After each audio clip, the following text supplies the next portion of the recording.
This is the Mop Up. I'm David Feldman in New York City. It's good to be back. We've got big elections Tuesday night in Missouri and Michigan. Polls in Michigan, I believe, close at 8 p.m. local time. It's a little confusing. There are two time zones in Michigan. So most of the state will be done voting at 8 p.m. Eastern time. That would be 8 p.m. Eastern time. And then there are 4 counties in the Upper Peninsula of Michigan, and they close at 8 p.m. Central time, 9 p.m. Eastern time. So we're not going to know Michigan until at the earliest 9 p.m. And it's looking like Dr. Abdul El Sayed is probably, I would be very surprised if he doesn't beat Congresswoman Haley Stevens for the Democratic nomination for Michigan. I'll talk more about that. And we also have a race in Missouri where Cori Bush, DSA, former member of the Squad, AIPAC victim, is trying to win back the nomination to be Congresswoman representing pretty much St. Louis. Wesley Bell, the prosecutor, beat her in the primaries 2 years ago. We're hoping Cori Bush wins Tuesday night in Missouri. The polls close there at 7 p.m. Central Time. So that would be 8 p.m. Eastern Time. And I doubt I'll have any more information for you on today's show, but you can find out who the winner is. It's pretty easy to find out who the winner is. Sam Seder is doing live coverage, so you can catch that later tonight. Couple corrections. I misidentified Michigan on the last map. This is Michigan, okay? That is the state of Michigan. I had it, I think, where Minnesota is.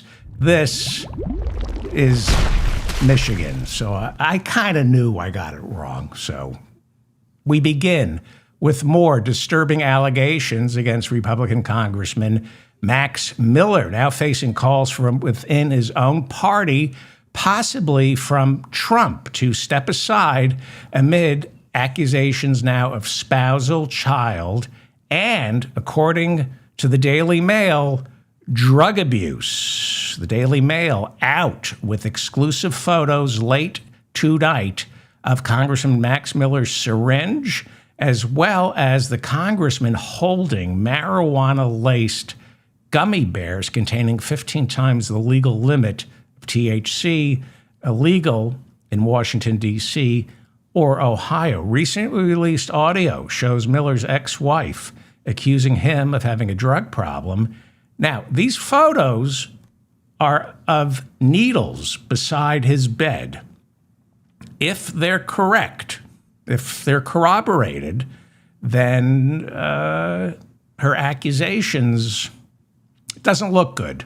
And we're getting late-breaking news that the House Ethics Committee just opened an investigation into Congressman Max Miller's alleged drug use. He has until late Wednesday to make a final decision as to whether or not he's going to stay in the race. If he doesn't drop out tomorrow at 4 p.m., then his name remains on the ballot. And this is a district now in play. Remember, Democrats only have to flip 3 seats blue. They get control of the House.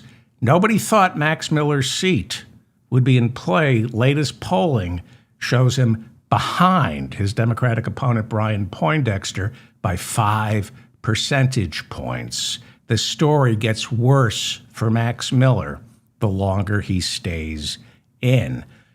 Jeanine Pirro, Trump's U.S. Attorney for Washington, D.C., still has her job despite Trump accusing her of folding like an umbrella when she dropped charges against 67-year-old former Olympic canoeist David Hearn whom she accused of defacing the reflecting pool out on the Washington Mall. On Friday, Piro's office dropped charges against David Hearn, telling the judge that Hearn was not responsible and the damage to the reflecting pool was due to a botched $15 million repair job performed by the contractor hired by the White House. The charges were brought after Trump insisted the reflecting pool's lining had been torn with a knife, and video, he said, captured Hearn doing it. The head of the Department of Interior, Doug Burgum, he oversees the Washington Mall, he was the one who assured Trump the damage was not caused by the government contractor and that vandals did it. We have video. To prove it, when video proved otherwise, Jeanine Pirro was forced to drop the charges on Friday. Trump reportedly called Pirro into the Oval Office on Monday and read her the Riot Act. We have reports that Pirro reportedly screamed at Interior Secretary Doug Burgum, who was also there. She accused him of lying to the president about the vandals feeding him false information. Jeanine Pirro, still has the job as U.S. Attorney for Washington, D.C., despite failing to prosecute any of Trump's enemies. The war in Iran is managed by CENTCOM, and it's not going well for CENTCOM. The weekend began with Donald Trump promising the largest attack on Iran at a scale not witnessed, he said, since World War II. As usual, he then called it off, claiming Iran begged him to negotiate.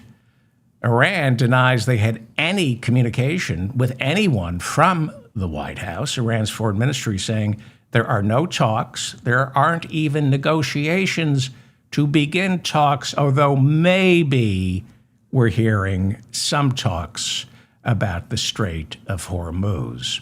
Well, why does Donald Trump threaten to destroy Iran's civilization? Because that's what you do when you have no power. It's why he talks big, but then has to cancel the bombing campaigns. The louder a dog barks, the smaller that dog is. The Center for Strategic and International Studies, that's a reliable source on these matters, now reporting that the United States military used up 80% of its interceptor missiles during the first 3 months in its war on Iran. It takes several years to replenish those interceptors. There's now reporting that Iran's leadership has concluded they won. They defeated Trump, and there's nothing he or Netanyahu can do to get them to open Hormuz. It's why Iran now signaling to the White House the only way for there ever to be peace is if the United States cedes control of Hormuz to Iran. Iran, which wants to charge a toll for passage in and out of the Persian Gulf, where 25% of the world's oil and 30% of its fertilizer comes from. Iran is charging a toll on some ships. They're firing on ships that are trying to get through the Strait of Hormuz by straddling the coast of Oman. There are reports Iran is in negotiations with Oman. Oman is the other nation straddling the Strait of Hormuz. Some say Oman may join Iran in a combined effort to control Hormuz. Not good. This is Trump's COVID. He doesn't know how to solve this, doesn't have a clue, and he can't blame Fauci for this. Believe me, he'll try. If you're looking for evidence that Trump is all out of ideas, consider this email that CENTCOM mailed to all the soldiers serving in the Gulf region. This was an email, public, that CENTCOM sent to all its soldiers. They asked our soldiers to brainstorm on ways to defeat Iran. This is how bad it's going. CENTCOM is literally saying, we don't know how to do this. We'll take any suggestions. This is what was sent in their email from CENTCOM. These are the people running the war in Iran. Quote, we are looking for new and creative and unconventional ways to pressure and punish Iran. Why do they need creative and unconventional ways to pressure and punish Iran? Because we're all out of missiles. Nobody else will help us. I've never seen failure like this before. I mean, Iran and Afghanistan were a whole other level of failure. This is a different type of failure. Trump now scolding the oil companies. Chevron, and I told you this was going to be what Chevron reported, they quadrupled their second quarter profits over last year's. Didn't double, triple, they quadrupled. Chevron quadrupled their profits. Second quarter earnings are coming in. Exxon only doubled their profits. And Trump is furious with the oil companies. Why? Because when making their announcements about their record profits, the oil companies last week failed to thank Donald Trump, who said, if it weren't for me, they wouldn't be booking record profits. And because they didn't thank me, I now insist they lower prices for consumers. Had they thanked him, he'd be fine with the price of gas. So Trump is taking credit for Chevron quadrupling its profits ever since the war in Iran began. At the same time, he tells voters, I am not responsible for rising oil prices. This is the Mop Up. I'm David Feldman in New York City, and we are on the election watch. We have important primaries today in Michigan, as well as Missouri. If you live in those two states, you still have time to vote. It now looks like the Republican-controlled Senate is about to confirm Todd Blanche as permanent Attorney General. He's the acting Attorney General. Pam Bondi got fired. He became acting Attorney General, and now he's been nominated for permanent Attorney General. Now, last week, it looked like Blanche's nomination was not going to get out of the Senate Judiciary Committee. We had two Republican holdouts, Senator Thom Tillis of North Carolina, and that would be him. And then there is Senator John Cornyn of Texas. These are two lame ducks. And they said they would not vote for Todd Blanche unless they could get from him two guarantees. The first guarantee they wanted was that Todd Blanche will officially kill the $1.8 billion weaponization fund for the so-called victims of Joe Biden's Justice Department. Most of those victims were expected to be every single January 6er who Trump pardoned, and he pardoned all of them. The second guarantee they demanded regarded the Justice Department's attempt to settle Donald Trump's $10 billion lawsuit against the Internal Revenue Service. Because, why did he sue? Because the Internal Revenue Service leaked his tax returns back in 2019 while he was president. Earlier this year, Todd Blanche, acting Attorney General, and he was also Trump's criminal defense lawyer, Todd Blanche agreed to settle Trump's $10 billion lawsuit against the government by agreeing on two things. And those two things he agreed on are what held up Cornyn and Tillis's vote for him to get out of committee. So the first one is that $1.8 billion weaponization fund that Blanche has now agreed to put into writing is dead. Trump was fighting this all weekend. We're keeping the fund. I love the fund. And Tillis and Cornyn said, well, if you love the fund, we're voting no on Blanche. Yesterday, Blanche caved and promised to put into writing that the $1.8 billion weaponization fund is dead.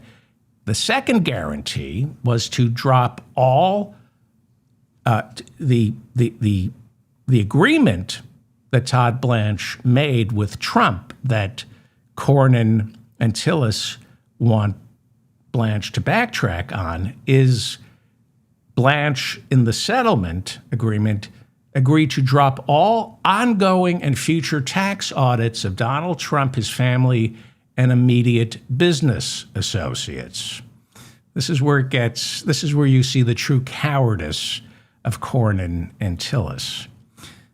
Cornyn and Tillis voted Blanche out of committee Tuesday after they had been assured that the agreement made between Todd Blanche, his Justice Department, and Donald Trump, who was suing the IRS, the agreement only involves past audits and that Trump wouldn't be free from future audits on future tax returns.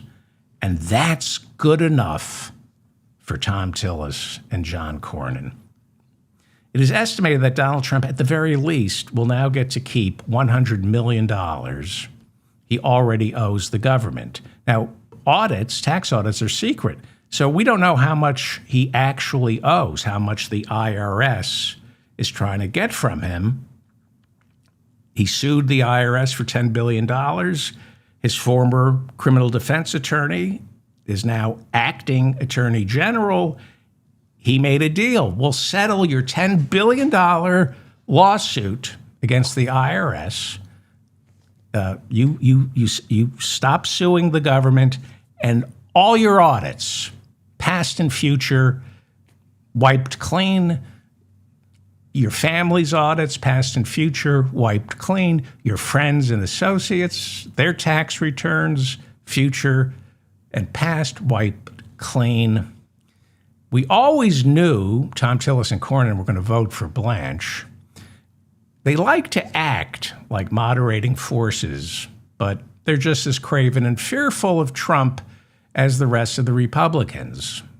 So I've been telling you for months, these are the two promises, and I'm going to show you how full of crap John Cornyn and Thom Tillis are. They should, if they were so concerned about the $1.8 billion weaponization fund and Donald Trump getting pretty much a license not to pay taxes, they would have voted against Todd Blanche. That $1.8 billion weaponization fund was always a red herring, and I've been telling you that for months. The Trump Justice Department already decided it didn't need a $1.8 billion weaponization fund to pay off the January 6ers. They have the Torts Claim Act of 1946, which allows the Justice Department to settle any civil lawsuit filed against any federal agency.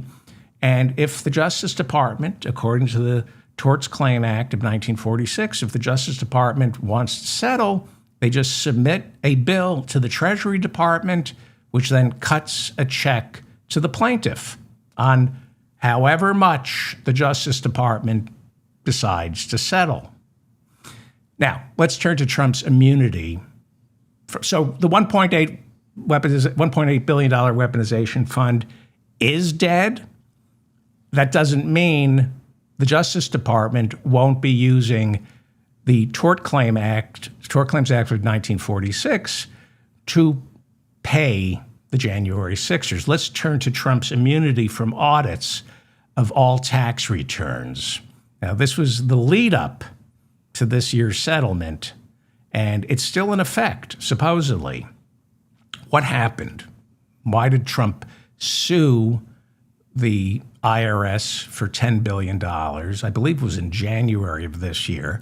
And then how did he get an agreement for the IRS never to audit him again and erase all previous audits and the $1.8 billion weaponization fund for the January 6ers? All this stems from I believe it was in January, Trump filing a $10 billion lawsuit against the government because in 2019, while Donald Trump was president, the IRS hired Booz Allen, a private contractor, to perform administrative work for the IRS. And Booz Allen charged more than what we would pay an ordinary IRS employee, and they performed the job horribly. That's how private contractors work.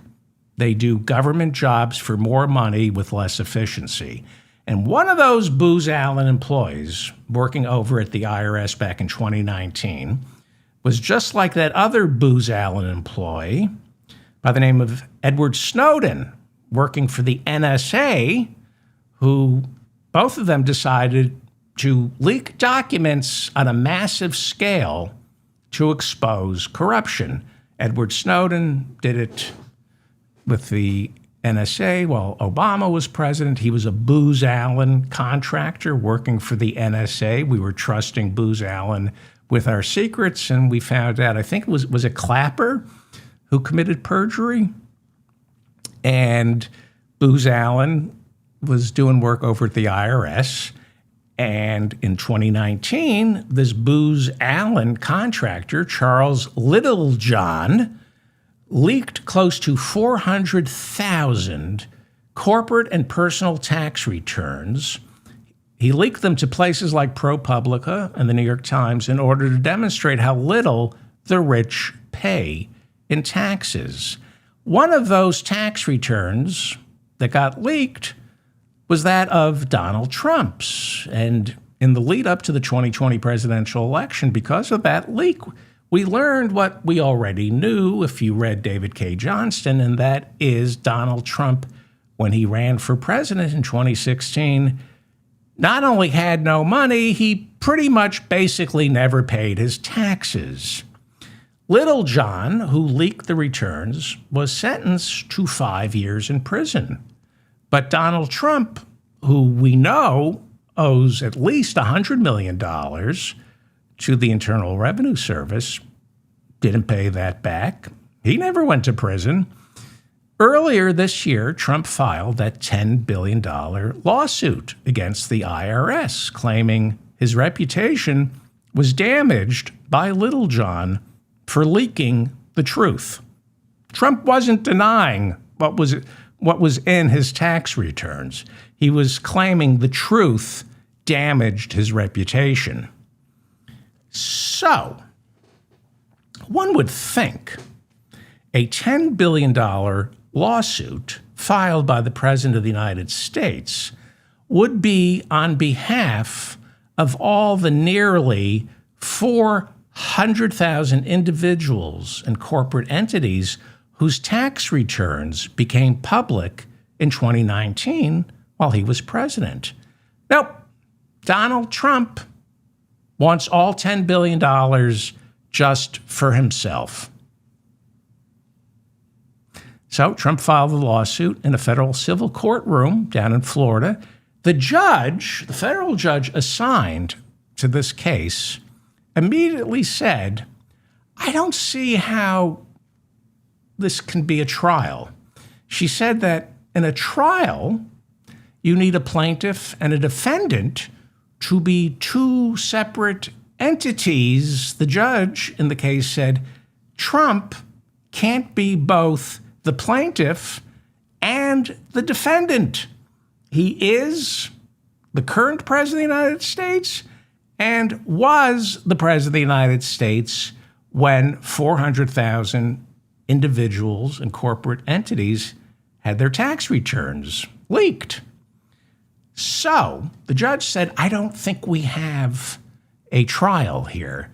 But the Justice Department, under the leadership of acting Attorney General Todd Blanche, said, no, don't worry, Judge. Guess what? We just settled. Don't worry. Don't worry your little head, Judge. We just settled with the plaintiff, who is also the defendant, Donald Trump. And that settlement was not supervised by the judge, which is unheard of. And if this ever winds its way through the courts, good luck with that, it's going to be thrown out. When you sue the government and the government settles, meaning the government is going to pay you a sum of money, the judge in that case where the civil lawsuit was brought, that judge oversees the settlement agreement. She signs onto it, gives her stamp of approval in order to help authorize the Treasury Department to cut a check on the plaintiff's behalf. But Todd Blanche, the acting Attorney General, said, no, we got it. Don't worry, Judge. We don't need your we don't need you involved at all. We settled with the plaintiff, who's also the defendant, Donald Trump. It's a $1.8 billion fund for the people who stormed the Capitol on January 6th. And we've agreed that Trump, his family, and associates have immunity from all previous and future tax audits. And the judge said, I don't think so. But who's in charge of the Justice Department? Acting Attorney General Todd Blanche. So the question, knowing this, and this is the truth. This is what's like out in the open. And the question before the Senate Judiciary Committee, and now the Senate, because they're going to vote, the question before the Senate Judiciary Committee on Tuesday was not whether to impeach Todd Blanche, put him on trial. It was not making a criminal referral to Todd Blanche over at the Justice Department regarding Todd Blanche. The question wasn't whether to censure Donald Trump, make a criminal referral to his Justice Department against Donald Trump.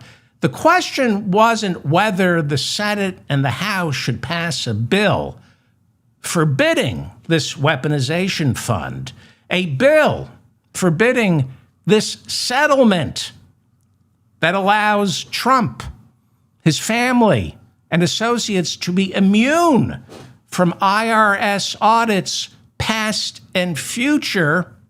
No. The question on Tuesday before the Senate Judiciary Committee and now the Senate is whether to reward Todd Blanche, who made this deal. Do we reward him with the title of Permanent Attorney General? And in a 12-10 vote on Tuesday, strictly along party lines, the Republican-controlled Senate Judiciary Committee greenlit Blanche's nomination, meaning it now goes before the Senate sometime later this week for a full vote where he is expected to prevail. It's all out in the open. And Cornyn, after he voted yes, said to reporters, yeah, there's really no way to rein Trump in, is there? Yes, there is. So all it takes for Blanche to go down to defeat is 2 Republicans voting no.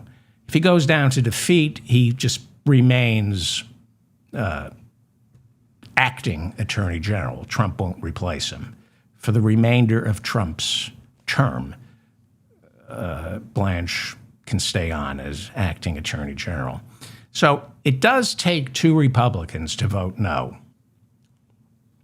That is assuming Mitch McConnell doesn't rise up from his grave to cast a ballot. So assuming Mitch McConnell stays dead, all it takes is 2 Republicans to vote no. Cornyn and Tillis aren't in any tough reelection fights.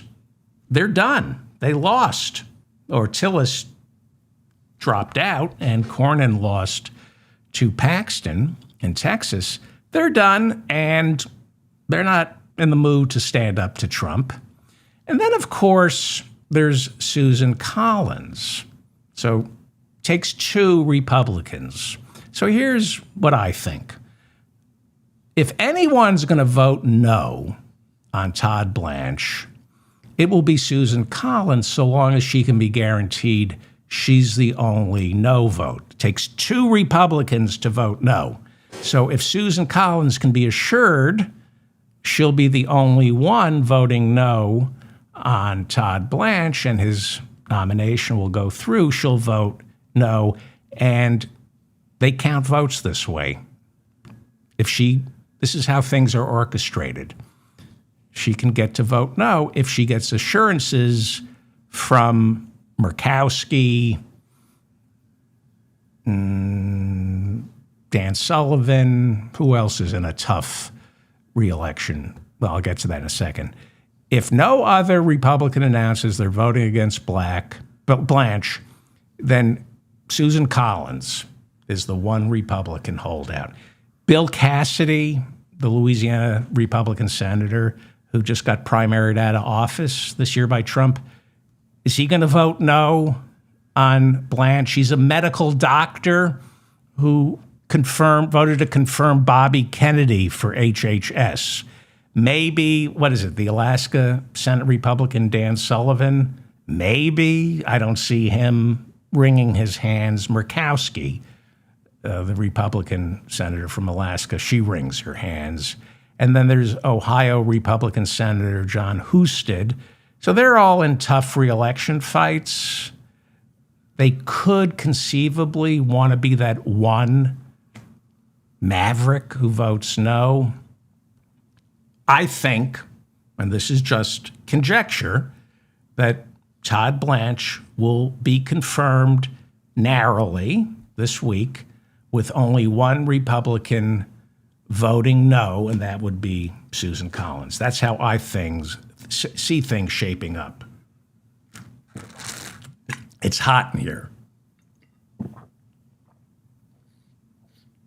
And I'm drinking water. Okay. I'll get to the races shortly. This is the mop-up. I'm David Feldman in New York City. We are watching Michigan. Michigan is on the map today, and I'm getting it correctly.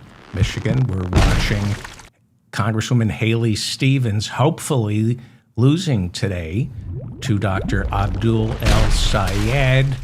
I'm hearing, although polls are still open, so I don't want to tip it, but I am hearing that Dr. Abdul Sayed's camp is very, very optimistic.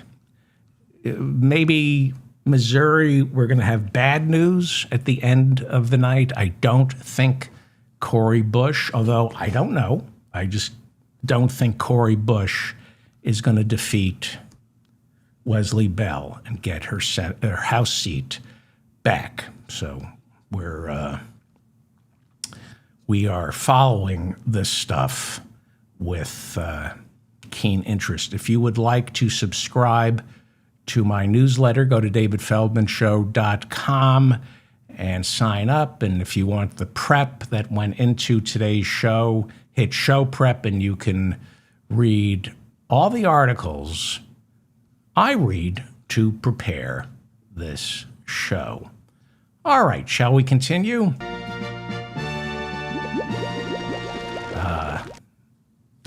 And I wonder why people hate me.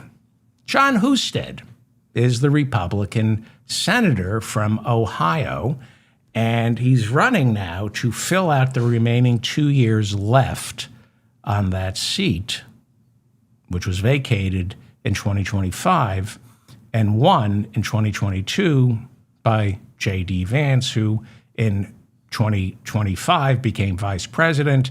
So the governor of Ohio appointed John Husted to fill that seat, but now they're having an election in November to fill out the remaining 2 years, and then it's up for grabs again in 2028.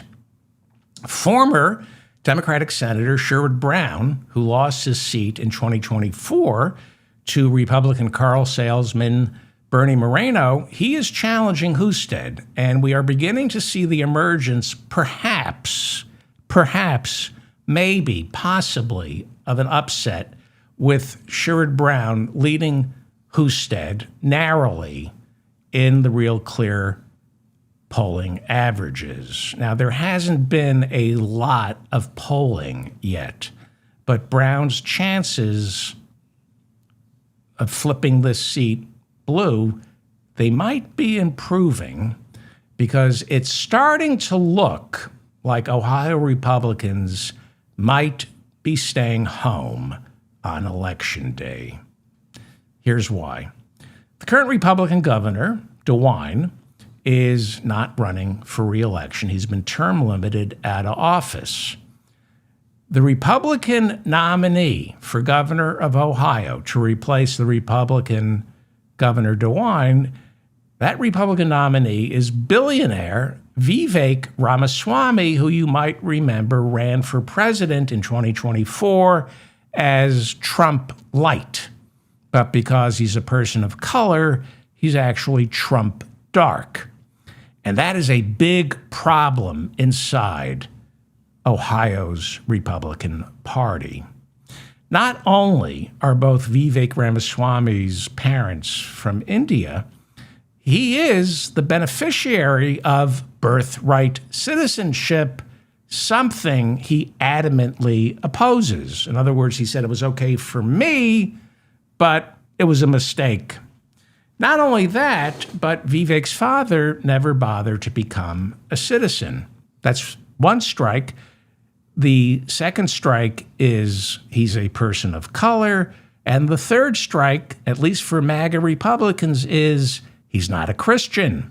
He's Hindu. This is becoming a problem for Ramaswamy, especially when he appears before heavily MAGA white crowds attending Turning Point events or meetings of the Ohio Libertarians. I don't know if you saw the video, but last week, the Ohio Libertarians literally booed Ramaswamy off the stage, like F you kind of booing, and he walked off. At a Turning Point event late last year, Ramaswamy was asked point blank how, as a Hindu, he can expect to hold higher office when America is a Christian nation. Ramaswamy, and this is why I think Ohio Republicans won't be voting in November. Ramaswamy is running for governor against Democrat Amy Acton. She's a doctor who served as Ohio's health director during COVID.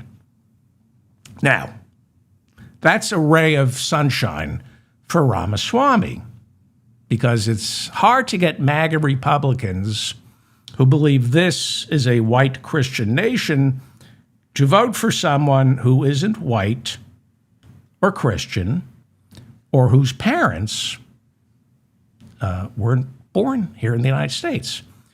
Ramaswamy is hoping to ride the Fauci hysteria, which I'll get to momentarily. Ramaswamy is already blaming the COVID response in Ohio on his opponent, Amy Acton, who ran Ohio's COVID response. He's blaming COVID on Amy Acton, who recommended pretty much everything Ramaswamy agreed with back in 2020 and 2021. She called for temporary shutdowns and social distancing, all the things that Ramaswamy wanted. But he's hoping the people, the voters who are non-Christian people of color, he's hoping they are also anti-vax. And he's hoping they are more anti-vax than they are anti-non-Christian people of color. So there's not a lot of polling. But what I've seen does not look good for Vivek Ramaswamy. Acton, Dr. Acton, Amy Acton, Democrat, is leading by a couple of tenths of a percentage point. Not enough to say Ramaswamy is in trouble. But if you're looking for good news, here is some potential good news. Ramaswamy is the marquee name on the Ohio ballot come November. If people are going to turn out to vote, it's mostly for or against Ramaswamy, and then it's for or against Senator Husted, the Republican, being challenged by former Democratic Senator Sherrod Brown. We are seeing nationally a 10-point enthusiasm gap between Republicans and Democrats, meaning Republicans are far more likely to stay home on Election Day than Democrats. Ramaswamy's religion, color, where his parents are from, that could end up suppressing Ohio's MAGA vote writ large, just across the ballot. A lot of these people won't show up. And that may be enough for him, as well as Republican Senator Husted, to lose. The midterms are incredibly important, but they don't see voter turnout the same way we do when there's a presidential election. So if Republicans stay home, that's the difference between Amy Acton becoming the new governor and Vivek Ramaswamy. That's the difference between John Husted being reelected and former Democratic Senator Sherrod Brown winning that race. And here's another problem for Ohio Republicans. There's another reason. This is the latest polling. The Ohio Senate race, by the way, does show Sherrod Brown with a 6-point lead in the averages. So that's a problem for the Republicans. Still early in the race, but a 6-point lead for Sherrod Brown, that's quite a lot. Okay, so here is the other problem. What is that elephant trying to do to that poor donkey? Can I get to, let's get to Ohio. Can we, please? Okay, thank you. That was disgusting. The other problem for Ohio Republicans is in the heavily white, heavily Republican suburbs of Cleveland. Republicans may stay home there, and that reason is named Congressman Max Miller, the Republican incumbent running for re-election, facing multiple allegations of domestic abuse, including breaking his 2-year-old daughter's collarbone.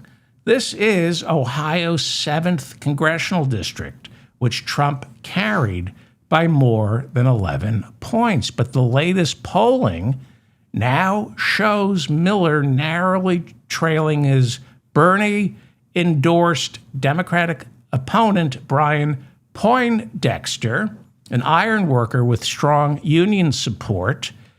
There is one new poll showing Max Miller losing to Democrat Brian Poindexter by 5 percentage points. And the news for Miller, I began the show with what's coming out about him, it's only going to get worse for Max Miller. He has until Wednesday until 4 p.m. to drop out. Miller in 2024 underperformed Trump by a lot. Now, he was going to win. He won that election, but the Democratic vote was split against Miller. You had former Congressman Dennis Kucinich running as an independent. He got 13% of the vote. The Democratic nominee in 2024 was Matthew Diemer. He got 36%. You add up those two, and Max Miller only won by 2 percentage points. Compare that to Donald Trump, who beat Harris by 11 percentage points in that same district. This is now starting to look like it's a seat Democrats can flip, maybe, possibly, especially if Max Miller doesn't drop out.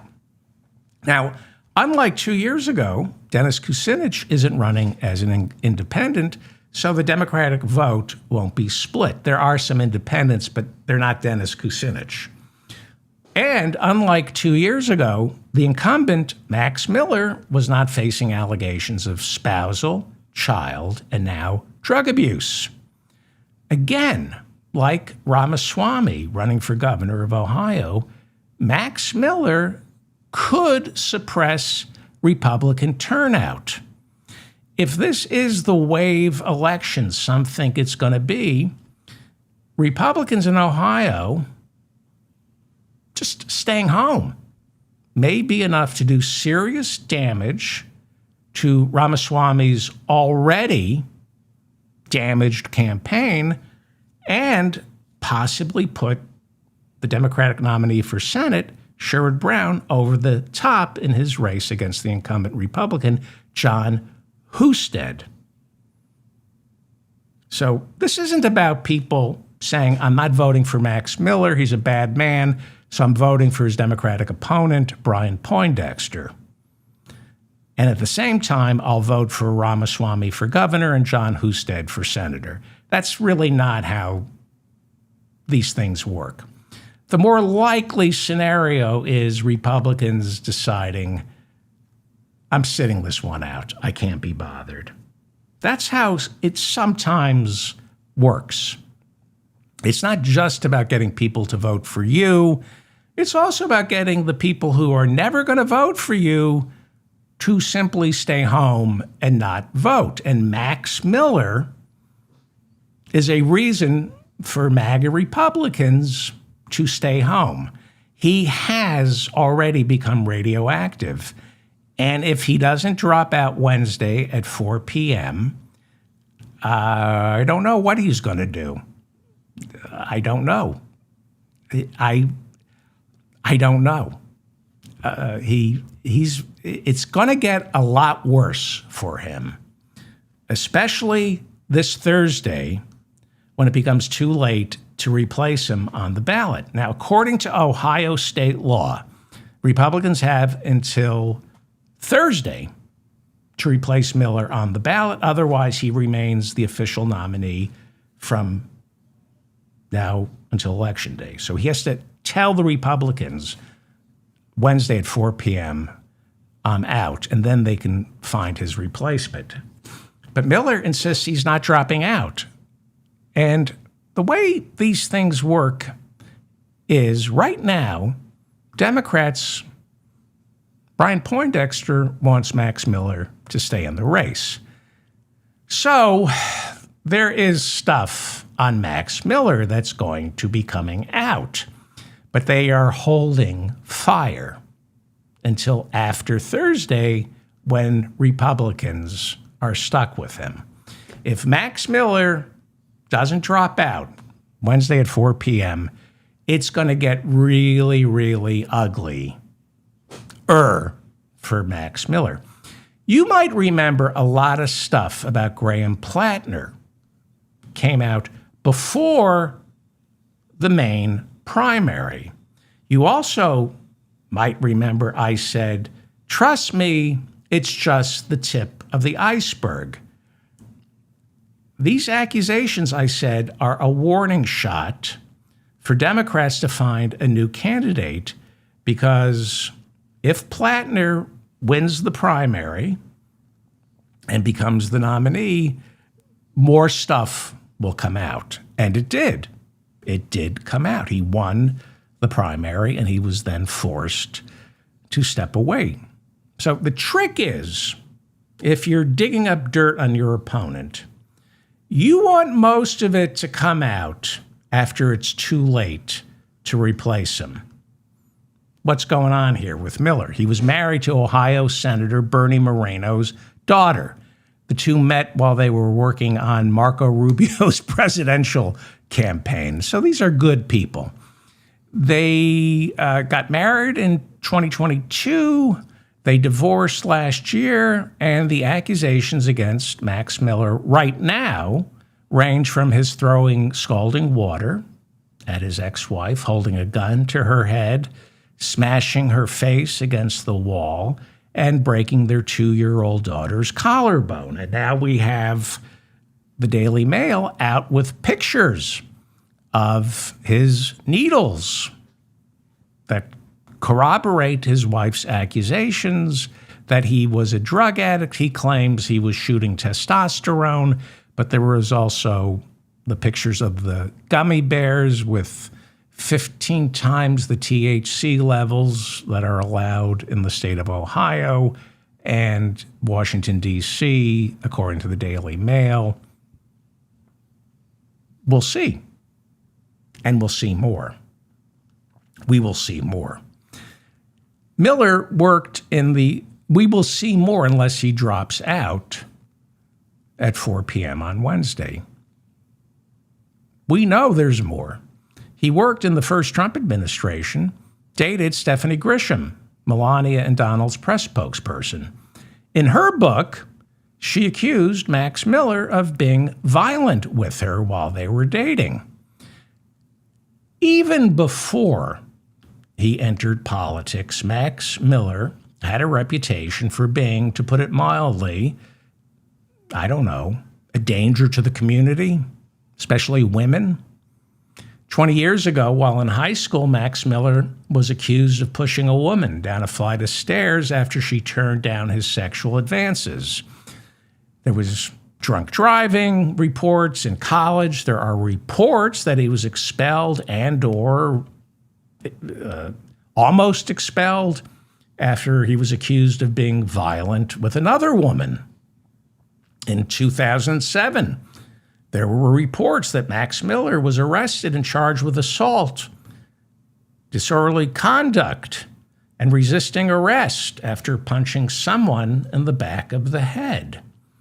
Lawyers representing Max Miller's ex-wife, last week, the lawyers asked for a restraining order against Congressman Max Miller, a restraining order for their own protection, after the congressman began grabbing at them during a court appearance.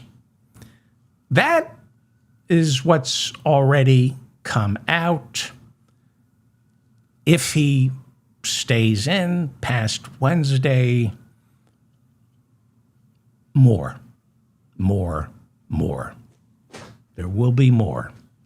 Trump came to his defense publicly, but there are now reports. Trump called Miller personally on Monday and told him, "I'm very concerned and maybe you should drop out." Again, Miller has until 4 p.m. to quit, and he told Trump that's not going to happen. Miller is staying in.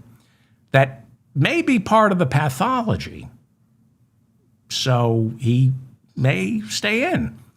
He announced he's filed a request with the House Ethics Committee to open an investigation into all the charges against him. The House Ethics Committee late Tuesday responded by opening an investigation into allegations of Max Miller's drug use. Max Miller has promised to present all the necessary evidence to address these accusations, and he insisted he's going to clear his name. He's willing, unlike Al Franken, to go before the House Ethics Committee to clear his name.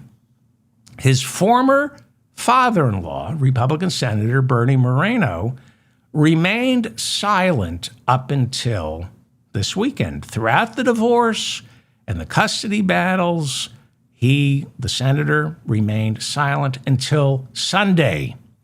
Senator Moreno, Republican from Ohio, issued a statement calling Max Miller unfit to hold office. The senator, Republican, said of his former son-in-law, also a Republican, he said he's in desperate need of psychological help.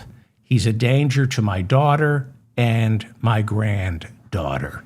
On Tuesday, Senator Moreno told reporters Miller needs to resign from Congress, adding that he put my family through the 7th level of hell. Moreno has reportedly spent hundreds and hundreds of thousands of dollars on legal fees helping his daughter divorce Congressman Max Miller and gain custody of their child.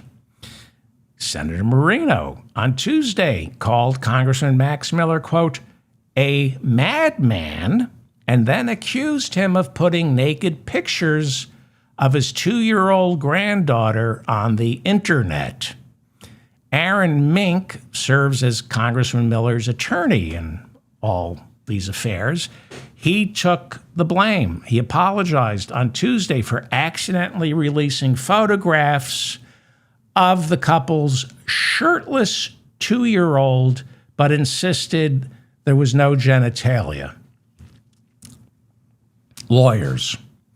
Senator Moreno said of the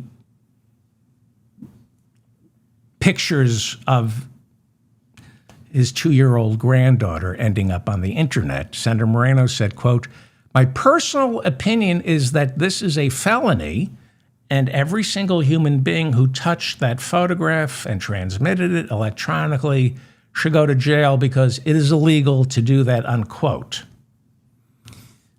This is what's in the lead up to Wednesday at 4 p.m.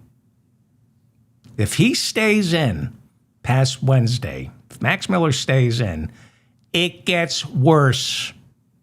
You think, how could it get worse? We know it can, and it will.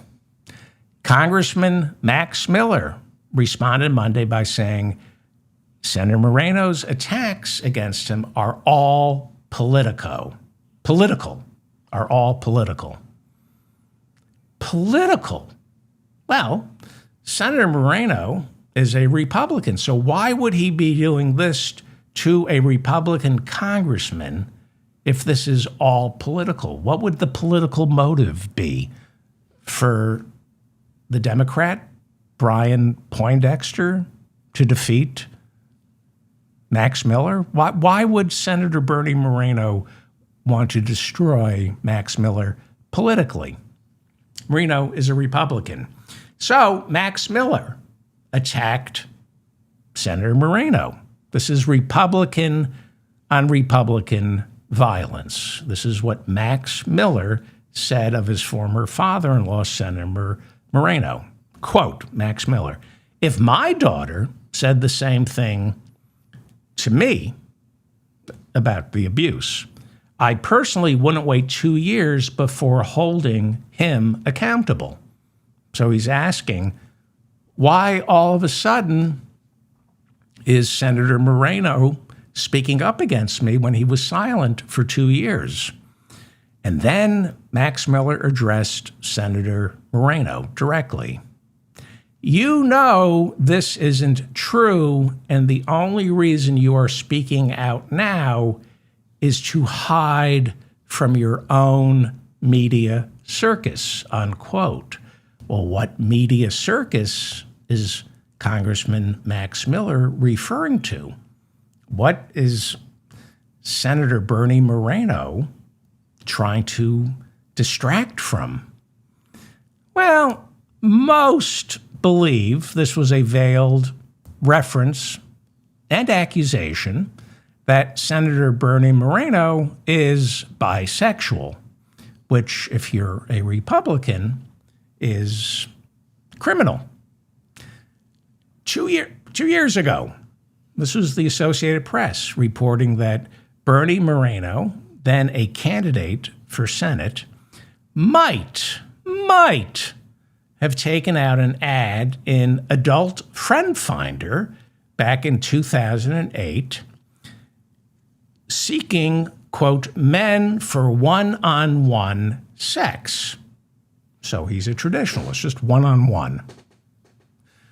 And he included the line, this is from the ad, allegedly that now Senator Republican Bernie Moreno, this is a line included in his Adult Friend Finder ad, "Hi, looking for young guys to have fun with while traveling." Well, that seems innocent.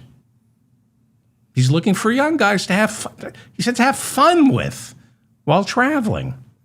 I mean, he's a married man. He can't, it would be wrong to have fun with women.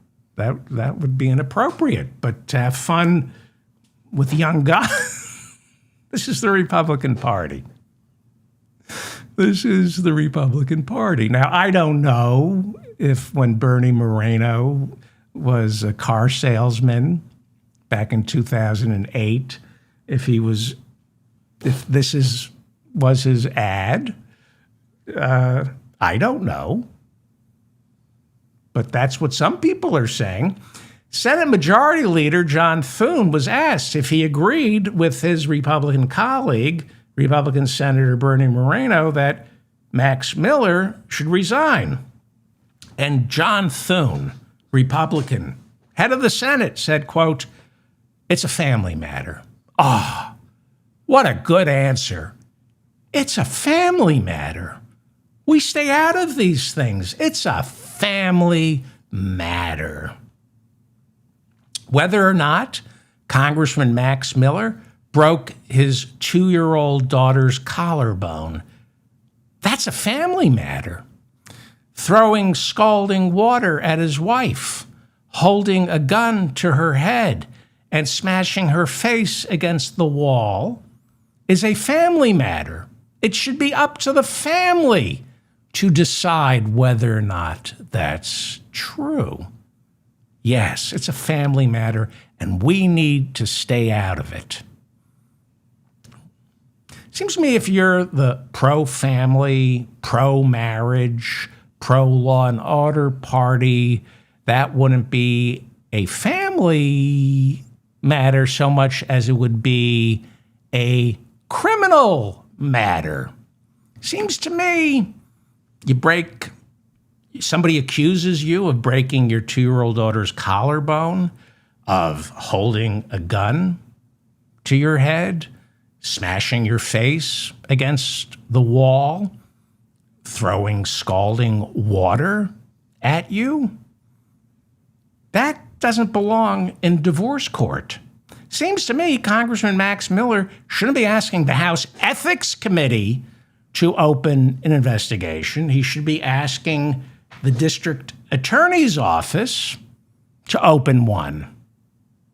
But then, unlike the House Ethics Committee, if the district attorney and the police get involved, then you have to tell the truth. Then you have to tell the truth.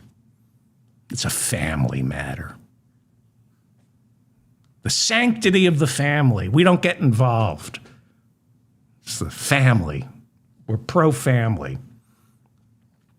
Well, for the first time in 16 years, the House Ethics Committee has recommended the censure of a member of Congress. The House Ethics Committee on Monday, in a written recommendation, said there is substantial evidence that 65-year-old Republican Congressman from North Carolina, Chuck Edwards, sexually harassed female staffers and created a hostile work environment.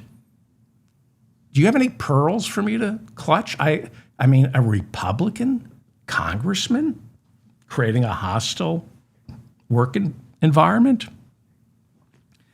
Republicans we are beginning to hear, are secretly urging Edwards to step aside so he can be replaced with a candidate who is more likely to keep what is now considered a toss-up seat, and shockingly so.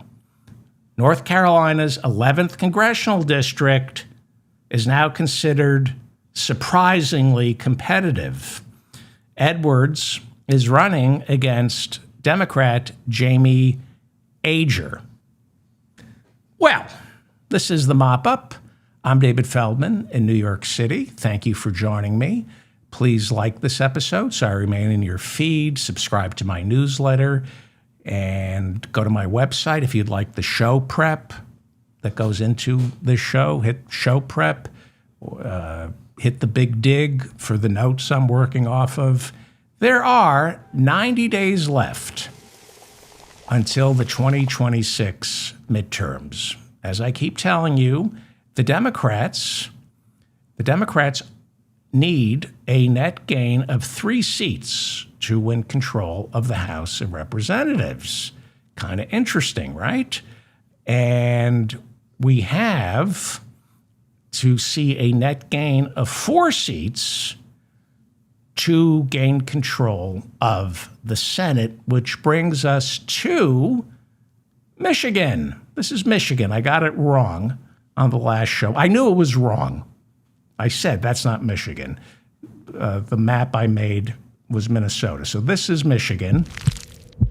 And the Senate primary on Tuesday, we have Democrats asking a question that we asked back in 2020.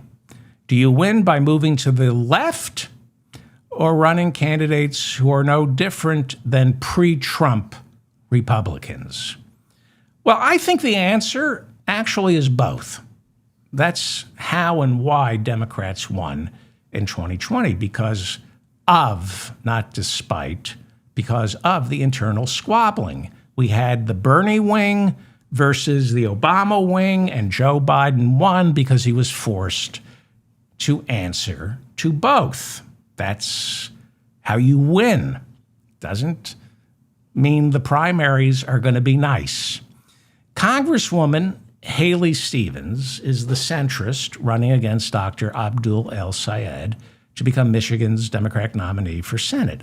Now, she's despicable, but win or lose Tuesday night, she immediately stops being despicable, and the party unites behind whoever wins Tuesday's primary in Michigan. That's the way it works. And you know who taught us that? Bernie. You fight until you lose, and then the person who beat you in the primaries you fight for. That's how it's supposed to be. So right now, the polls close in, let's say, 90 minutes. 90 minutes from now, Haley Stevens, win or lose, is no longer despicable. She is right now. I really do find her odious and despicable. But whoever wins, whether it's Dr. El-Sayed or Haley Stevens, in 90 minutes or 2 hours, Haley Stevens is a despicable ally. Right now, the Real Clear polling averages are showing Dr. El-Sayed with a pretty strong lead over Haley Stevens. If you average out the good polling here, Dr. Sayed is leading Stevens by at least 10 points. So this is interesting because I say that polls are pretty good snapshots of where races stand, and Tuesday night we'll get to see. If you go by the polls, Dr. El-Sayed is going to beat Haley Stevens. If you go by the betting averages, he's going to beat her.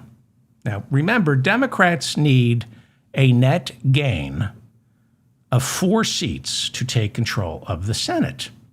This seat is currently held by Democrat Gary Stevens. He's retiring. He is the current senator from Michigan. Democrats cannot afford to lose Michigan. The betting markets show Dr. El-Sayed defeating Stevens, Haley Stevens on Tuesday. They also show the Democrats holding on to this seat in November, no matter who the Democratic nominee is. Could be Stevens, could be Sayed, doesn't matter. The betting odds show Democrats winning. However, the likely Republican nominee, Mike Rogers, when he's in head-to-heads with both candidates, he appears much stronger. And this race will get closer as we get closer to the midterms. If the Democrats win the Senate, they must carry Maine. Former Democratic president of the Maine Senate, Troy Jackson, is the new nominee.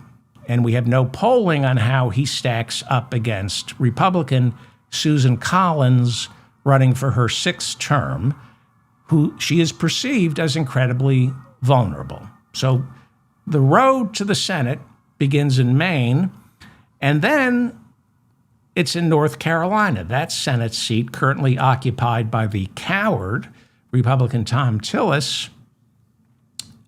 He's not running for re-election. It's an open seat. It looks like it's going to flip with former North Carolina Governor Roy Cooper leading Republican Michael Whatley by 9 points in the latest polling averages. Democrats will not take the Senate without Maine and North Carolina. Now, they need 2 more to take the Senate.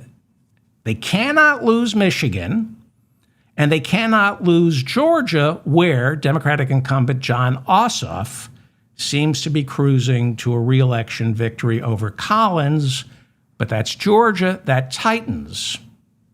So we have, if this is going to be a wave election, and if Trump is going to allow this election to take place, then Maine and North Carolina flip blue, if it's a wave election. But then it gets much harder to find those 2 more seats necessary to flip. The generic congressional ballot, that's wrong. That is wrong. The generic congressional ballot is now showing Democrats widening their margin to a 7.2% lead as of Tuesday morning. This graphic is wrong. It's from last week. It shows 6.0. They picked up 1.2% over the past week. It's a 7.2 lead that Democrats have in the race for the House of Representatives, according to the average 2026 generic congressional ballot. Why are we seeing this margin, 7.2? Donald Trump's approval ratings at this point in his presidency are now the second lowest of any modern American president at this point in their presidency. The only president to score lower is Richard Nixon, who at this point in his presidency was about to resign over Watergate. What is it, August 4th, August 5th? I think Nixon resigned August 8th, something like that. So where are you going to find 2 more Senate seats to flip? Maybe Alaska? Maybe. Some think perhaps Republican Dan Sullivan is vulnerable. Some think former Democratic Congresswoman Mary Patola could win against him. The primary is August 18th. Maybe Iowa. This became an open seat after Republican incumbent Joni Ernst announced her retirement. Some say she will be Trump's choice to replace war criminal Pete Hegseth as America's defense chief. You can tell she's looking for a job inside the Trump administration. Back in 2025, Ernst was critical of Trump, especially over his choice of Hegseth, whom she ended up voting for. But a year ago, she was critical of Trump's trade policy and complained how it was affecting farmers from her state. This year, silent. No criticism of Trump, obviously hoping to serve in the administration as Pentagon chief once she leaves the Senate in January of 2027. She has nothing bad to say about Donald Trump. So, can Iowa flip blue? I think as we get closer to November, Iowa once again will be a lost cause. Now, we've seen some polls suggesting Democratic state legislator Josh Turek is in striking distance. There's some polls showing him doing better than his Republican opponent, Congresswoman Ashley Hinson. Iowa's primaries were on June 2nd. I'm hopeful. I don't think Iowa is going to come through. Once again, we're hearing rumblings that perhaps the Nebraska Senate seat is about to flip blue. We heard this 2 years ago. Remember, it looked like independent Dan Osborne was going to beat Republican Deb Fischer, but she ended up beating him by a 7-point margin, which was dwarfed by Donald Trump's nearly 20% margin over Kamala Harris. So, Nebraska. You got Republican Senator Pete Ricketts, who previously served as Nebraska's governor. He's running for re-election, and he's up against the independent Dan Osborne. He is endorsed by Nebraska's Democratic Party. The winner of the Senate primary, the Democrat, I think her last name is Burbank, I think. She dropped out and endorsed Dan Osborne. Polling in Nebraska so far has been light, very reminiscent of what we saw 2 years ago. Throughout this year, we have seen some polls with independent Dan Osborne ahead of Ricketts. Again, we saw almost identical polls 2 years ago at this time when Dan Osborne was running against Republican Deb Fischer. He ended up losing. So there's what should, and then there's what could happen. Dan Osborne should defeat Ricketts. Could he? If he takes plenty of vitamin D. Okay, that's a different type of Ricketts. I think I said that, but I said vitamin C instead of vitamin D, and some of you corrected me, so thank you. It's Nebraska. We're talking about Nebraska. We're talking about 2 million people spread out over a very large rural state. The more likely scenario in Nebraska, and this is contingent on voter turnout, the more likely scenario, I don't think Dan Osborne, I want Dan Osborne to win. I don't think that's going to happen. A more likely scenario is Nebraska's second congressional district flipping that is currently occupied by the moderate Republican Dan Bacon, who is retiring. And he's a Republican. It could flip blue. And again, this is a House seat. Democrats only need a net gain of 3 to take control of the House. Back in May, Democrats picked fundraiser Denise Powell as the nominee for Nebraska's second congressional district. She's going up against Republican Brinker Harding. This is a seat Democrats are pouring a lot of money into, which brings me to the Electoral College, Nebraska and Maine, because this is really fascinating to me. Nebraska and Maine are sister states since they're the only ones that are not winner take all when it comes to the Electoral College. There are 538 votes to be had in the Electoral College. You need 270 to become president. 100 of those votes is comprised of the 2 senators from each state. 435 of those electoral votes are comprised of the 435 people who make up the House of Representatives. They're not the same people, but that's how they come up with a number for the Electoral College. There are 538 votes, and that is basically Congress. You have 100 senators in Congress and 435 in the House of Representatives, and that's the congressional districts and electoral college maps are apportioned every 10 years based on the census. If suddenly everyone moved from California to Idaho, Idaho would have more than one member of the House, and California would have one fewer, and then the electoral votes would follow. The other 3 votes in the Electoral College are Washington, D.C. If you're doing the math, Washington, D.C. doesn't have any representation in Congress because it's not a state, doesn't get 2 senators, doesn't get a member of the House, but the 23rd Amendment awarded our nation's capital 3 electoral votes. So Maine and Nebraska are not winner-take-all states in the Electoral College.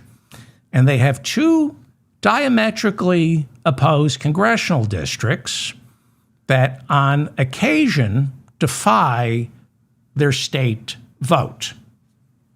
And I am a leftist.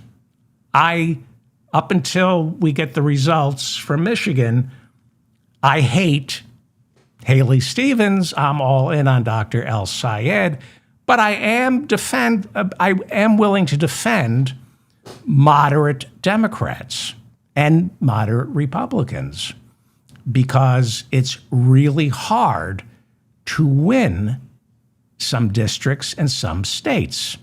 For example, Maine has 4 electoral votes. Harris got 3. Trump got 1 because he won Maine's 2nd congressional district, which is very rural. That being said, Trump won that district, but Democratic Congressman Jared Golden was reelected in that very same district. We saw ticket splitting in Maine 2. Now, Golden has been on this show. He was endorsed by Howie Klein when Golden first ran, and Golden turned out to be Howie Klein's biggest regret. But he's a Democrat, but a moderate Democrat.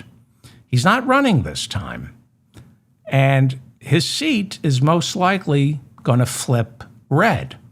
It's expected to be won by Paul LePage, who previously served as governor of Maine, and just flat out racist.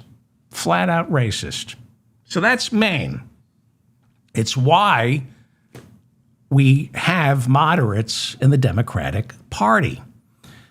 Jared Golden, congressman, Democrat, for all his faults, was a Democrat. So if you're going to gain control of the House, you need a Democrat like Jared Golden. And he was able to win in rural Maine. Democrats have trouble winning rural America for a whole host of reasons.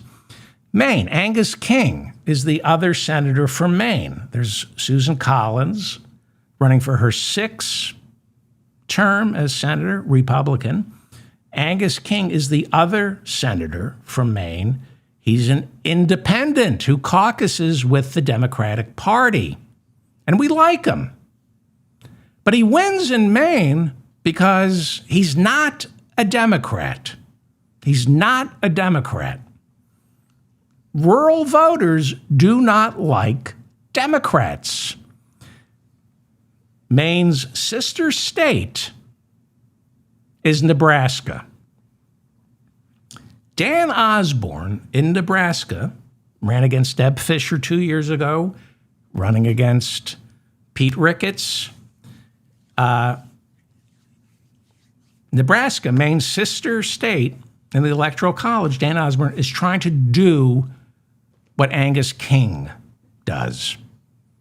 Dan Osborne knows that in rural America, the Democratic Party's brand is soiled. To win, you have to run as an independent, not as a Democrat. This is where Maine and Nebraska are really interesting to compare and contrast. Maine has 4 electoral votes. Harris got 3. Trump won. Nebraska has 5 electoral votes. Trump in 2024 got 4. Harris got 1. In every way, it's the reverse of Maine. In every way. Nebraska's 2nd congressional district, just like Maine's 2nd congressional district, goes against the grain. Whereas Maine's 2nd congressional district is primarily rural, Nebraska's 2nd congressional district is primarily urban, representing Omaha and its suburbs.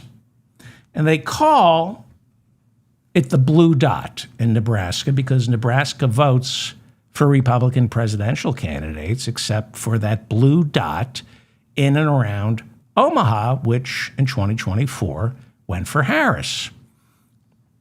What we saw in Maine 2 and Nebraska 2 in 2024 was ticket splitting. And yes, I find this fascinating. Maine 2 went for Trump, but it also went for the Democratic congressional candidate, Jared Golden.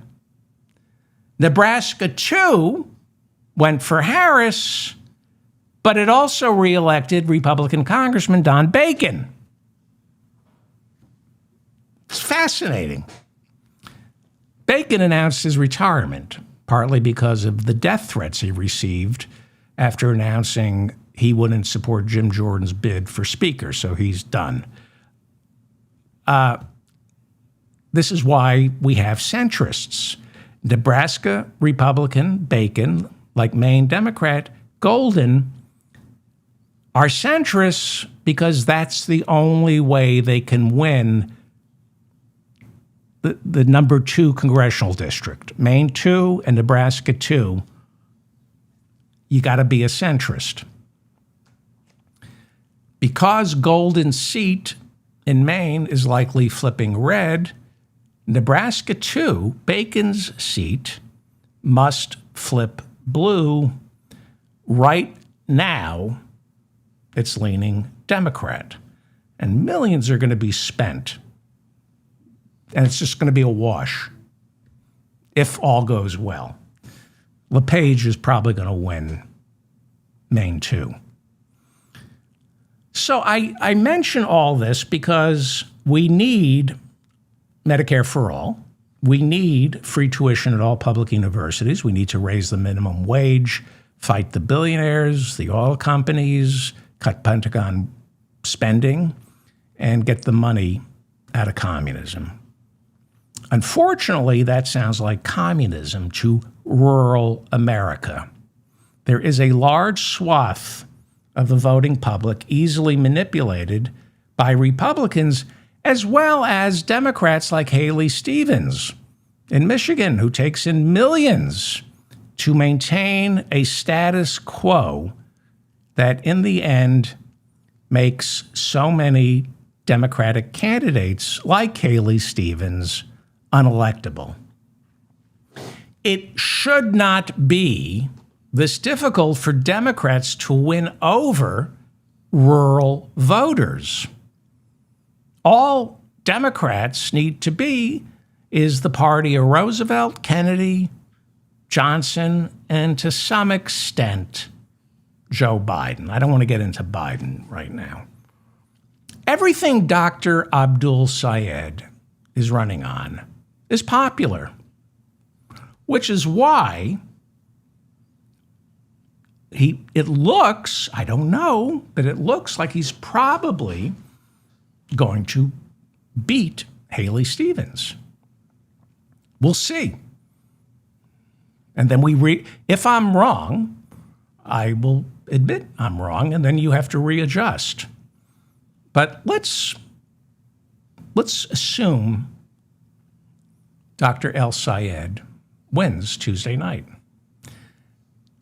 The party leadership, the Democratic Party leadership, will insist in order to win, we need to play it safe.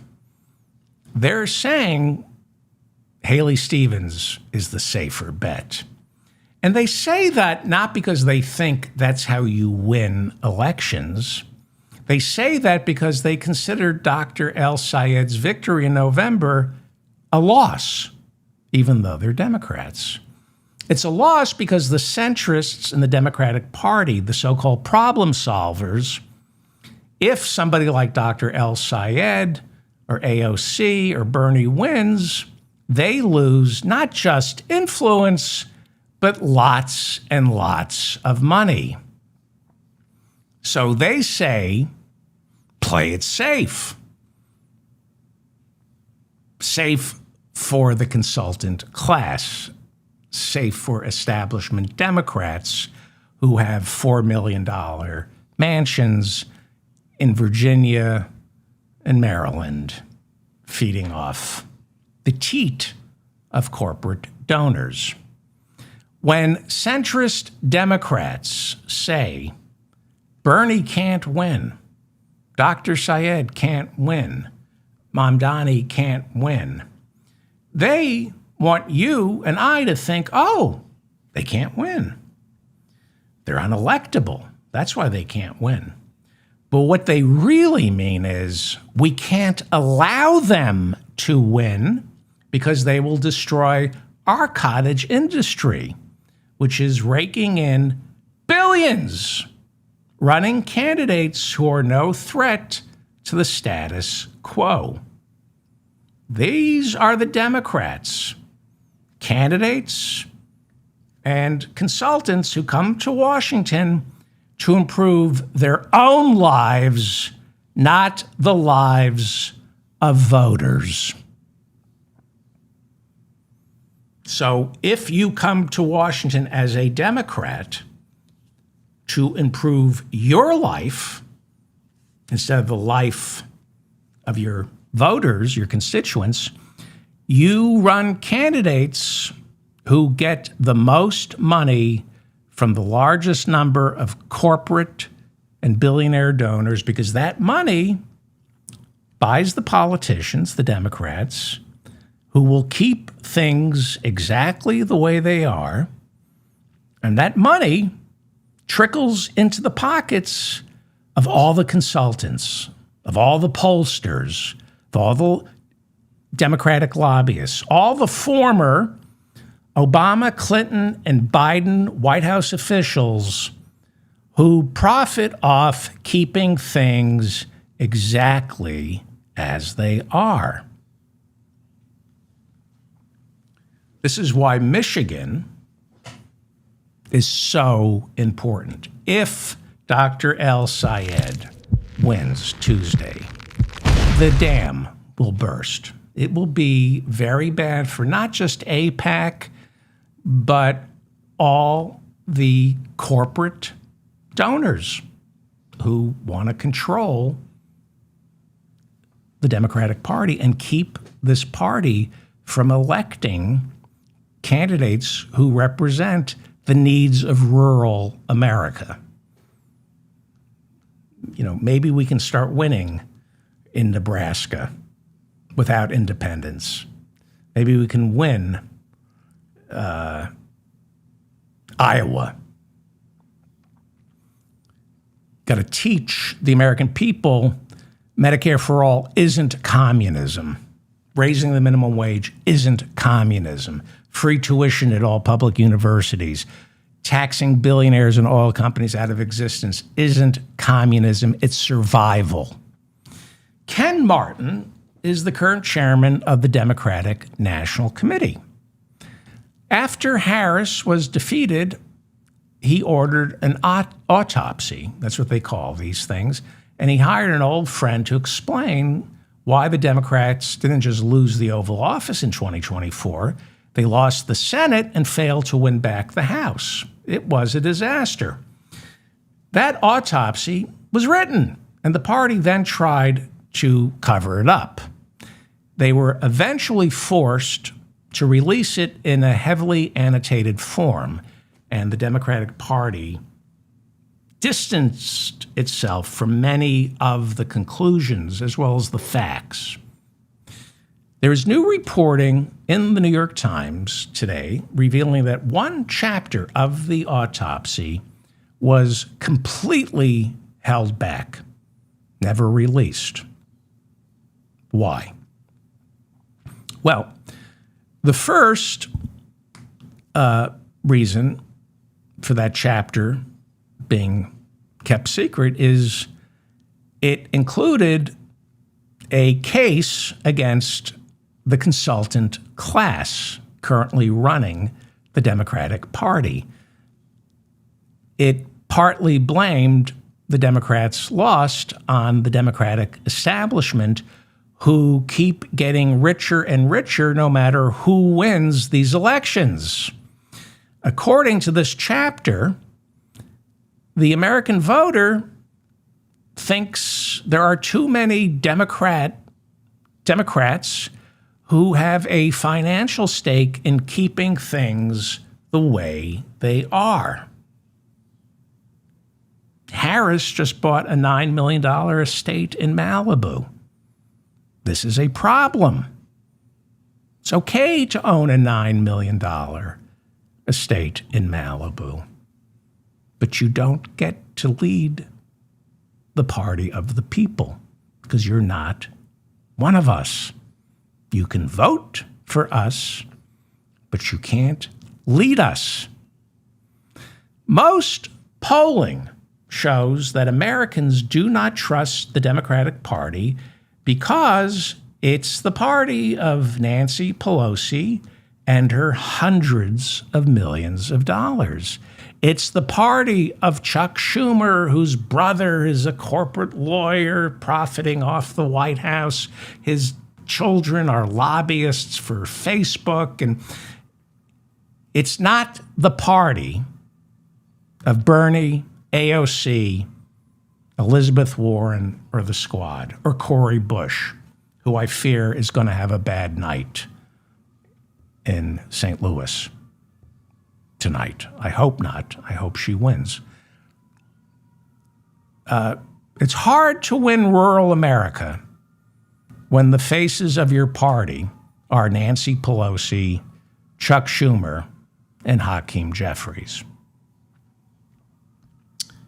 So, that's the first reason, according to this article in the New York Times, that this chapter from the autopsy wasn't released.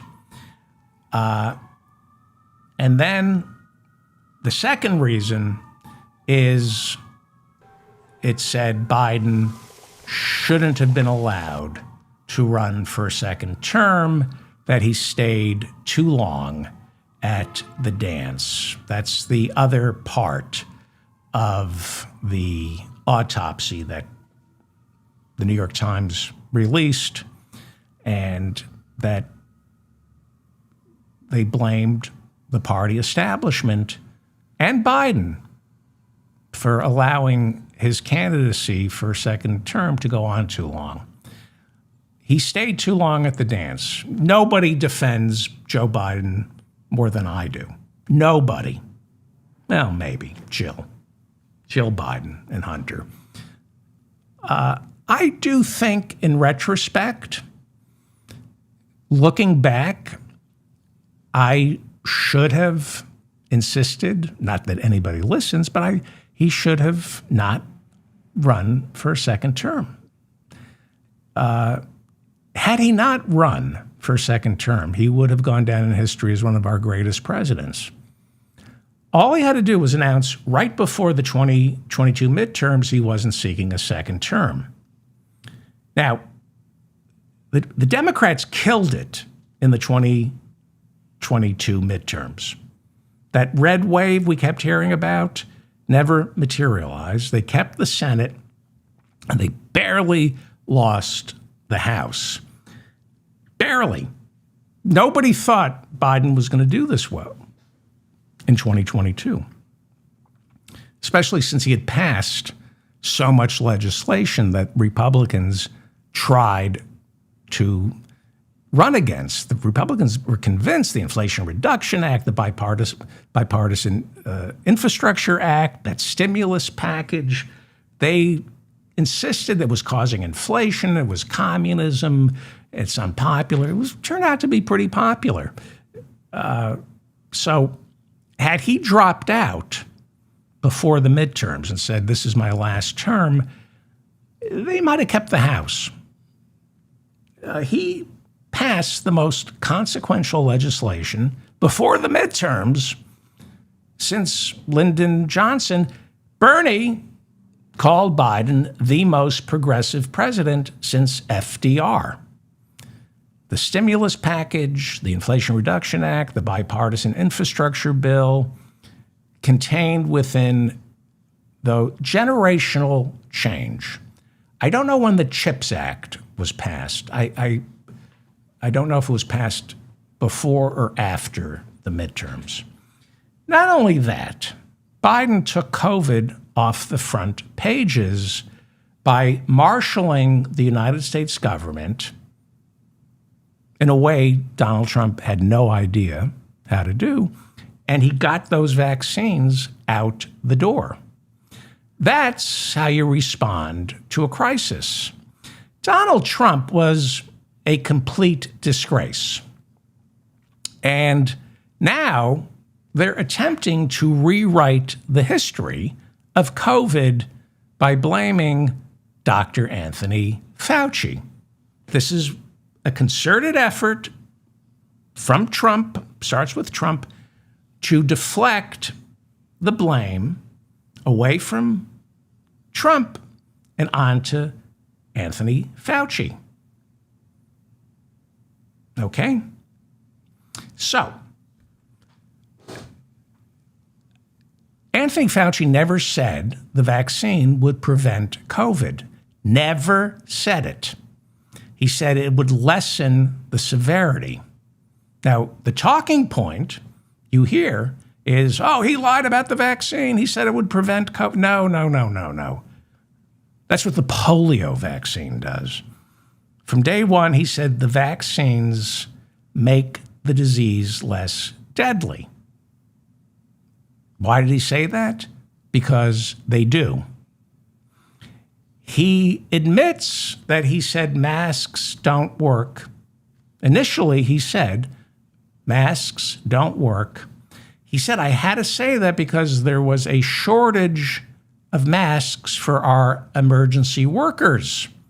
And I was trying to prevent a shortage of masks.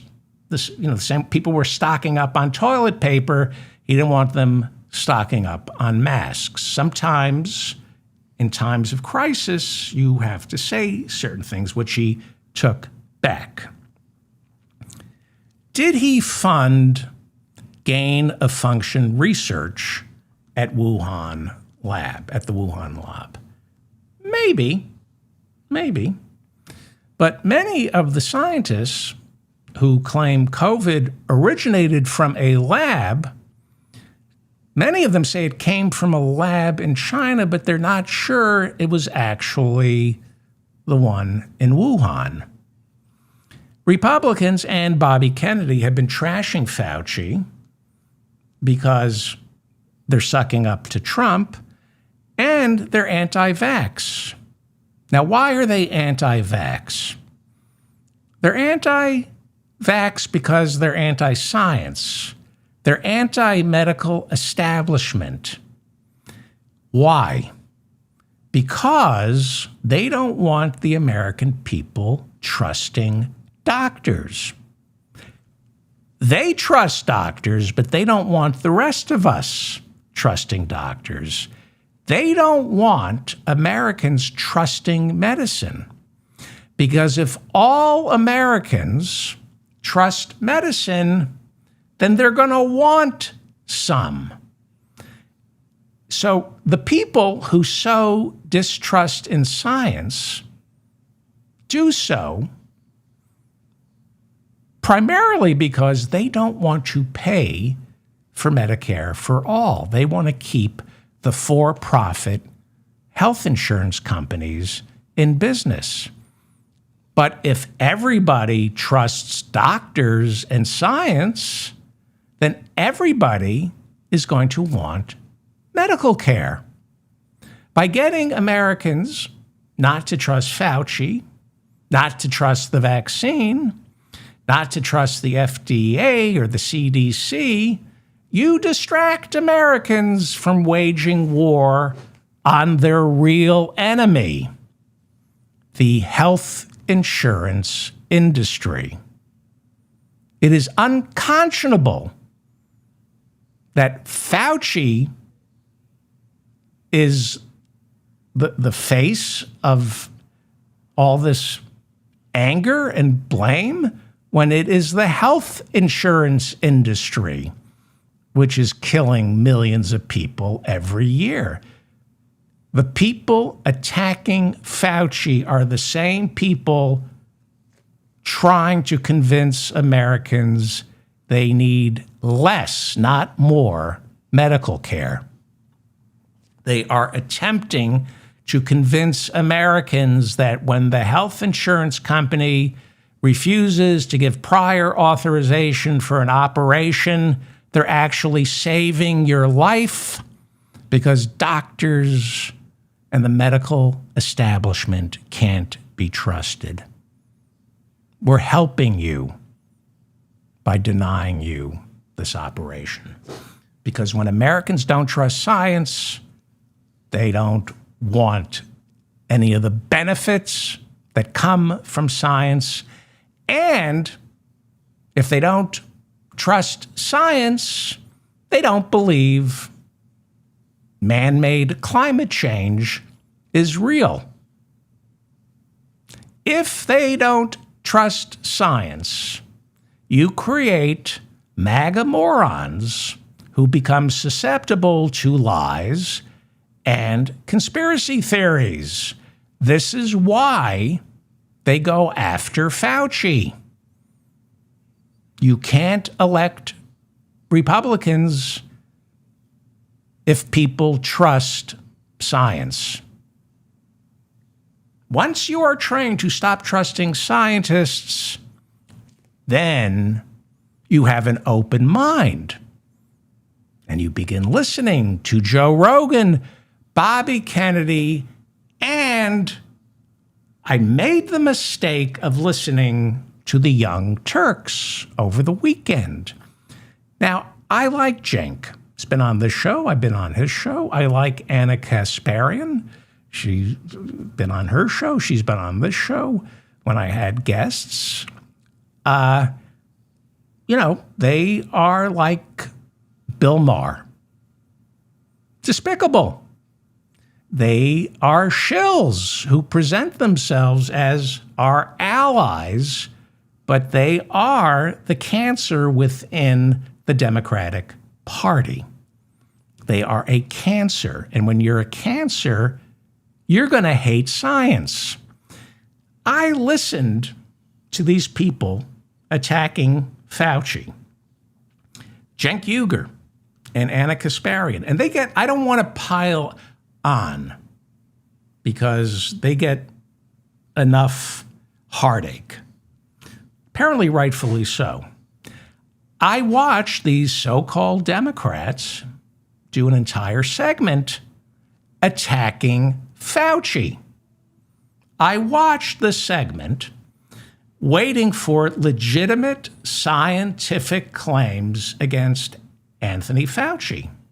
So most of their segment attacking Fauci was about the diary. He kept a personal diary for work, at work, and he was working on a future memoir. So he wrote a diary. And Senator Rand Paul, holding hearings, got his hands on the diary and released it. I remember the little bitches who did that in high school to some friends. I remember sitting in the cafeteria as these little bitches read from diaries they stole from girls who they wanted to torture.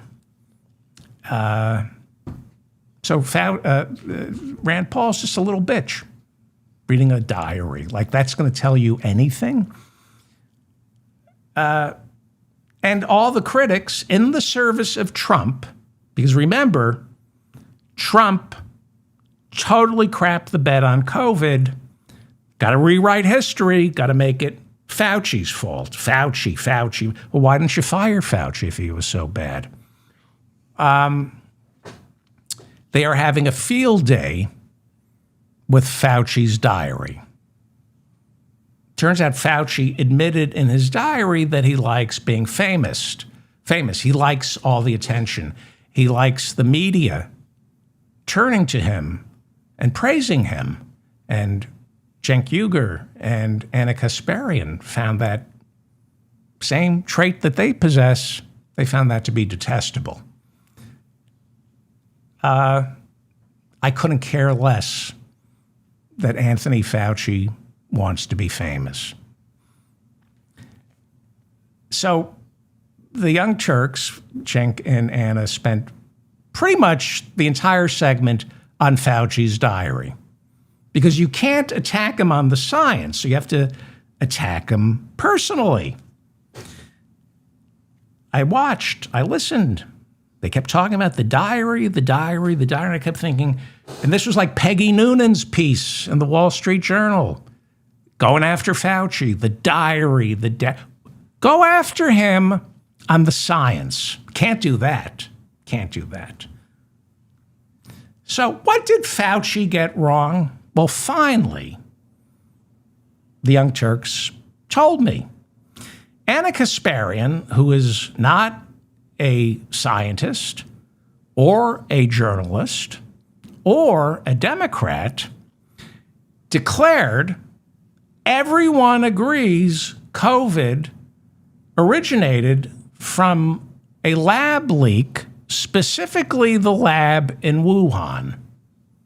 Well, everyone doesn't agree that it came from a lab leak. In fact, most scientists say it came from a wet market, a zoonotic leap that took place in a wet market. Most of our intelligence agencies concluded it came from a wet market and not a lab leak. Yes, the CIA changed its mind when John Ratcliffe, Trump's flunky, became head of the CIA, and they concluded, well, we've changed our mind now that Trump is president. We believe it most likely came from a lab leak. But we have no proof that it came from a lab leak. We've just changed our mind because we have a new CIA director and a new president who's trying to blame Fauci.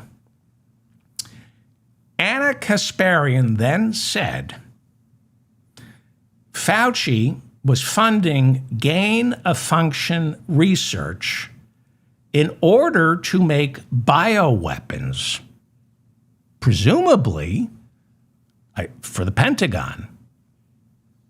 So she never said for the Pentagon. She said making bioweapons. Now, I heard that, and she kept repeating it, and I'm thinking, okay, I know I'm not smart, but I'm smart enough to know Anna Kasparian is a dangerous idiot, as is Cenk.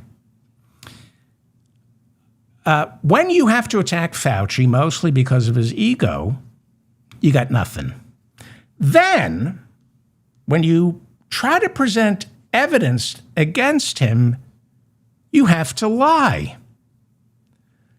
And that makes Anna Kasparian and Cenk Uygur just as dangerous as Bobby Kennedy and Joe Rogan. Maybe more so because they present themselves as liberal Democrats. They're turds, just like Bill Maher. They've insinuated themselves into our party. They're a cancer, destroying it. So let's go with the bioweapons charge. Anna Kasparian, not a scientist, not a journalist, said, with no proof, but said it like, if you watch the Young Turks, you trust her. She claims that Fauci authorized gain-of-function research in order to produce bioweapons for the military. She didn't specify which military. And she said he funded gain-of-function research at the Wuhan lab. Now, think about this. She's saying he funded gain-of-function research at the Wuhan lab in Wuhan, China, because he wanted to develop bioweapons for the military. Well, which military, Anna? Would it be the Chinese military? So that would be what? Treason? You really think Anthony Fauci was relying on the Chinese to develop bioweapons? And so her baseless charge goes, Fauci was paying the Chinese to develop bioweapons, which got loose from the lab because everybody knew the Wuhan lab was sloppy. And Fauci should have known better to trust that lab with gain of function research. And Anna Kasparian said he should never be developing bioweapons. And we now know that he was. And people who listen to Anna Kasparian, people who listen to Cenk Uygur, Young Turks, they think, they sound like they know what they're talking about.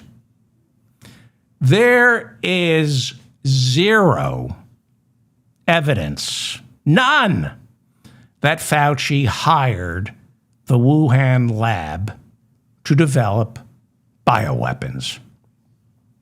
There is zero evidence he hired anyone to develop a bioweapon. But if you don't trust science, you'll believe anything. Think about this, Anna. Why would the United States pay the Chinese government to develop a bioweapon? We are spending trillions in preparation for the big war with China. But we're paying them to develop bioweapons that we can then use on them. And Anthony Fauci is making these big decisions. It's Anthony Fauci is making these decisions. Of course, it's ludicrous. But when you're trying to convince Americans not to trust science, you say things like this. And if you don't trust science, you trust Anna Kasparian and Cenk Uygur. Once you get Americans to stop trusting experts, you can get Americans to trust fools like Joe Rogan, Jimmy Dore, Bobby Kennedy, Cenk Uygur, and Anna Kasparian. And here's where it was so self-serving. She kept saying, you got to question everything. she's defending her attacks on Fauci. She's saying, you gotta question everything, as though questioning everything is some noble intellectual pursuit. Questioning everything is sophistry. People who say question everything are functional illiterates. And by illiterate, I mean not that they can't read, they don't listen to books on tapes, they don't watch lectures on YouTube from credentialed authorities. There are basic building blocks upon which scientific discovery is based. The foundations of intellectual thought, the foundations of science. Ana Kasparian and Cenk Uygur are too stupid to question the basic building blocks of science. They're too stupid. It's not for them. It's not for Joe Rogan. It's not for Bobby Kennedy to question the basic building blocks of modern science. At best, like me, they can only appreciate medical science on a surface level. You tell me what a spike protein does or doesn't do, and I go, okay.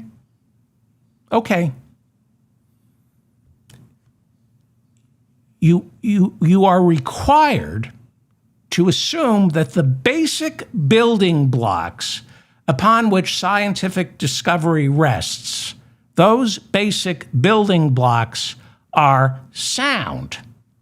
What's not sound is health insurance companies, but decoding the human genome, mRNA vaccines, these cures for cancer, they are based on sound science that nobody who questions that science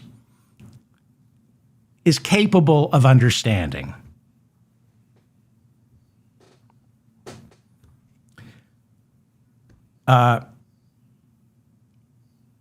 You need to trust sound science. And the people who question sound science are not of sound mind. They are prone to simplicity. They are victimized by the health insurance companies and the people who don't pay their fair share of taxes. They are being manipulated to distrust science, especially medical science, so they don't want Medicare for all. Anti-vaxxers are not of sound mind. Bobby Kennedy is not of sound mind. The worm died in his brain because it was starved for something of substance. Bobby Kennedy is a lawyer and a liar. He's not a scientist, and thanks to Bobby Kennedy, measles are now at a 30-year high. And he's a liar. He claims he's not anti-vax, and everything he does and says is anti-vax. Right now, you have Republican senators who said at the Fauci hearings the vaccine was worse than COVID. You had Peter Navarro, not a scientist, a trade czar working for Trump, attacking Fauci last week because Fauci wouldn't let him distribute, what is it, hydrochloroquine during the first Trump administration. There's no science behind ivermectin or hydrochloroquine. There's no science behind anti-vax. There's just paranoia. And a way to make money. Alex Jones, Joe Rogan, FBI Director Kash Patel were busy selling immunity boosters on the internet while at the same time warning about the dangers of the vaccine. Now, there are no conclusive opinions on whether COVID came from a wet market or a lab leak. Most scientists around the world agree it didn't come from a lab, but they're not positive. Most scientists agree that whatever gain-of-function research being done inside Wuhan had nothing to do with COVID. It was being done on species that could not make a zoonotic leap to humans. But there are financial and political reasons to say it came from a leak in China. So we're not sure where exactly COVID came from, but we're positive Donald Trump crapped the bed on COVID, told people to drink bleach, asked if you could inject light into our bodies to kill the virus. But if you attack Fauci, if you attack the lockdowns and masks and make up crap that Fauci didn't say, you let Donald Trump off the hook. We know his response to COVID was the single worst response in the industrialized world. Nearly 500,000 Americans died from COVID in less than a year of his presidency. Per capita, and in sheer numbers, it was the worst response.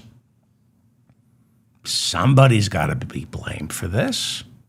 China and Fauci. Now, COVID in 2020 laid bare the necessity for Medicare for all. It was partly the reason Bernie almost got the Democratic nomination.